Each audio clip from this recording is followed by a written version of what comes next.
Hello, KJ Murphy here, comic art therapy guy.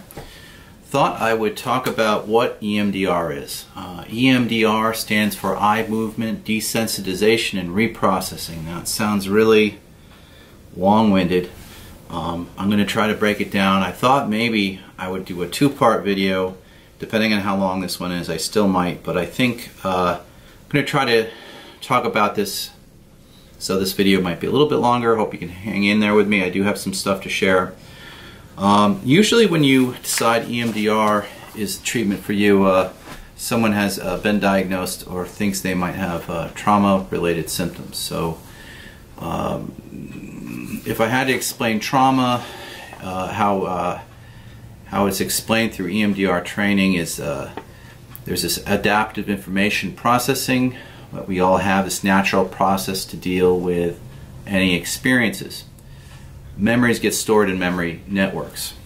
So what trauma can do is it can disrupt normal adaptive information processing, which causes unresolved information stored in our memory networks. So what we need is an adaptive shift in the memories, including time, age, symptoms of when the trauma happened, reactive behaviors, and a sense of self. So it is an 8-phase model. I do want to talk about all 8 phases with as much detail as I can. I'm going to just read from the script here. Literally, this is on my consent to treat for EMDR specifically. It explains what EMDR is. As I said, EMDR is an abbreviation, eye movement desensitization and reprocessing. It is an innovative form of counseling that links many successful elements of a variety of therapeutic approaches in combination with eye movements. The eye movements help to effectively stimulate the brain's information processing system, which may generate significant improvements in a short period of time. This therapy can help with both the healing of psychological pain and physical discomfort related to trauma, depression, anxiety, and self-esteem issues. It is used to accelerate the treatment of both upsetting past events and present life conditions.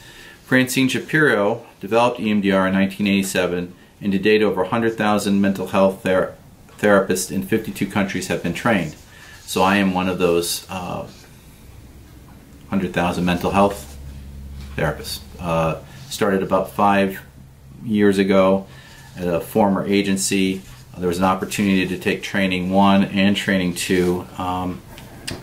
Training 1 and 2 are 3-day, so you get the manual for training 1. Once you finish training 1, you move on to training 2. Now training 1, you actually have EMDR performed on you, and you perform it on somebody else using bilateral stimulation, which I'll get into in a moment.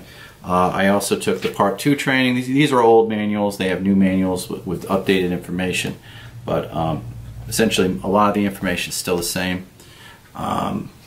So why would you use EMDR? We kind of explain as a part of a preparation for the therapy, you work closely, you kind of develop resourcing, relaxation techniques. A big component of EMDR therapy is a safe place. There's other ones like a container exercise or healing light, but you have to find whichever resources work best for you. Some individuals may experience high levels of emotional or physical sensations. Distressing or unresolved memories may surface through the use of EMDR. So you want to make sure you have worked, you're working with a therapist that's EMDR trained or certified. Not someone who just learned it from somebody else. Distressing. Following the counseling session, the processing of additional incidents material may continue, or other dreams, flashbacks, memories, feelings may come to the surface. You may elect to suspend or discontinue the use of EMDR procedures at any time. Homework such as journaling or using progressive relaxation or other techniques are important and part of the treatment process. And a typical EMDR appointment can last up to 60 minutes. A single session can generate significant and positive results. That's pretty much what is on my consent.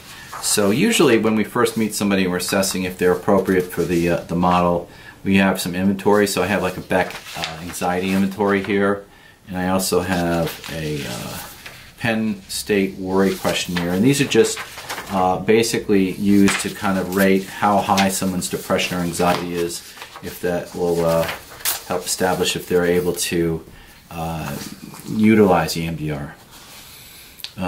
There is kind of a different, I guess when Dr. Shapiro started doing EMDR, she realized it wasn't just desensitizing people, it was helping them reprocess. So there's an EMD component to EMDR, and then there is a EMDR with the reprocessing. So why don't I talk about those 8 phases real quick.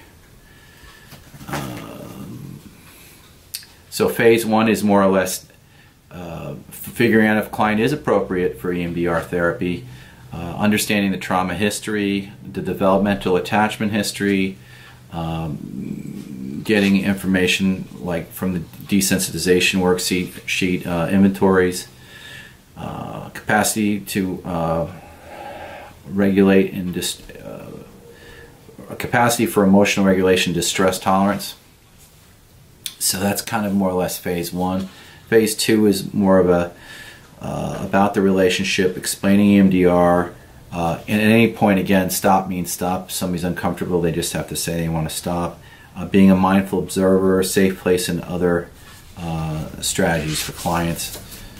Phase 3 is specifically understanding the memories or the series of targets.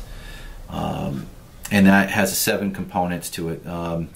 There's the most disturbing part of the image, what you get when you think of the memory, the negative thought associated with the memory, rewiring it so that you can think of it in a positive thought. So some samples of negative thinking would be, I don't deserve love, I am a bad person, I am terrible, I am not lovable, I cannot succeed, I am not in control, I am powerless, I deserve to die. There's a lot more, but you know, we have also some of those positive cognitions. You know, I deserve love, I am fine as I am, I can be trusted, I can learn to trust myself. So that is the work that we're doing with phase 3. There's also a validity scale. How true do you believe the positive thinking is? There's units of disturbance, they call them SUDs, subjective units of distress. I think that's what it stands for. And that's more or less a 0 to 10 scale, 0 being neutral, 10 being the worst disturbance you can imagine. How disturbing is the memory on a scale from 0 to 10? Someone might say 9 or 10, or they might say 8. Or they might have it lower, and then we start doing bilateral stimulation, and then we find out that it's actually much higher. There's a phase 4, a desensitization piece, which we can talk about. Just noticing, being aware, using the bilateral stimulation. Now traditionally, EMDR is kind of like following someone's fingers. Your eyes are tracking and doing this kind of thing back and forth. I actually use, for bilateral stimulation, I use this TAC audio scan, which is this little device. I don't know if you can I don't know if it's going to zoom her out. There's 3 controls on here. There is a speed of the bilateral back and forth. There's the intensity in the hands, which are these tapper devices here. The black always goes in the right hand and the gray goes in the left. And you will feel a slight buzz, and you will hear a tone in your right ear, which is simulating that back and forth, that left brain, right brain movement. So essentially it would look something like this. The headphones would be on, right tone in the ear and right buzz, and then left tone in the ear, left buzz is what we want. When we're resourcing, we go slow. We go slow back and forth. When we're actually activating the memories, we're going fast. What else can I tell you about phase 4? Just notice what's happening. Of course, we are going back and forth with the units of disturbance. Phase 5 is more of a you know, bringing in that positive, integrating the positive belief, checking for, you know, evaluation, evolution of the positive belief. How true do you believe the statement about the past memory, pairing the memory with the positive thought. You know, obviously you want to get the positive thought on a scale. The validity is always 0 through 7. 0 is you don't believe it at all, it's totally untrue, and 7 is it's totally, completely true. You want to get someone's memory disturbance down to a 0, preferably. You know, if they say it was a 9 or a 10, you want to get down to a 0, and you want to get their belief that, you know, whatever their positive thought is, like I'm okay or I'm safe, up to a 7. From a, you know, if they're saying they don't feel that, like they're at a 1 or a 2, you want to get them up to a 7. So that's sort of the work. Phase 6, somatic confirmation, is basically body scan, scanning for any tension throughout the body. If there's no distress, if there's any distress, you would just go back to phase 4. But if there is no distress, you kind of move on to phase 7, which is review of experiences, future processing, and just kind of reminding the client that they can reach out to the therapist as needed. Phase 8 is a reevaluation. Check to see if there's any other material in the past that's still blocking someone. So it's a past, present, future prong. So basically you want to clear out the past, make sure there's no issues with the past, and then you do anything that's causing distress in the present, and then you would do like a future template. That would be the final piece. So we're anchoring any adaptive beliefs, pairing it with behavioral change. So that's pretty much the 8 phases. It's probably a pretty long-winded explanation. I mean, here's a EMD. So this is not EMDR. This is just focusing on the units of distress. And it does have the negative cognition on there, the positive cognition. So you're targeting a specific memory. You're not reprocessing a bunch of memories. You're staying on one memory. I think it was explained to me by my supervisor. It's sort of like kind of EMDR on a short leash, so you're not opening it up to the ocean, you're just kind of focusing on one piece. Once you feel like you've desensitized yourself to the one piece, then you would kind of open it up if there's any other memories that are causing difficulties. You don't do a body scan with EMD, by the way. No body scan. And then EMDR is obviously we're really opening it up, and we're doing reprocessing, seeing what kind of memories kind of come up, going with that. That is probably the best explanation I can give. I think you really only can understand EMDR if you actually have it done on yourself, or you are trained to do it on somebody else. I do get a lot of questions about EMDR.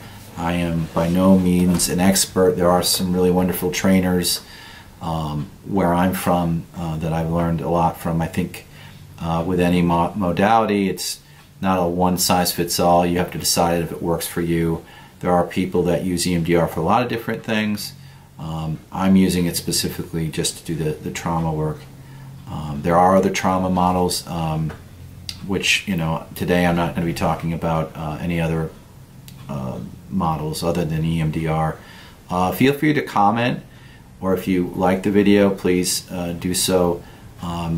There is a lot of videos showing how EMDR is done. I think I eventually will do one where I'm doing it on somebody with their consent, of course. I was hoping I could do that today, but I'm just kind of wiped here. So again, EMDR, eye movement desensitization and reprocessing, developed by Dr. Shapiro. A lot of good information on it. There seems to be quite a group of good people that are developing more awareness of it. I guess if there was a downside to it, not every therapist is trained into it because it is an expensive training, so that is one of the downsides to EMDR. But a lot of people find it, it's evidence-based, so that there is proof that it does help people. That's about all I have today. I hope you found this video informative and useful, and I will see you next time. Take care.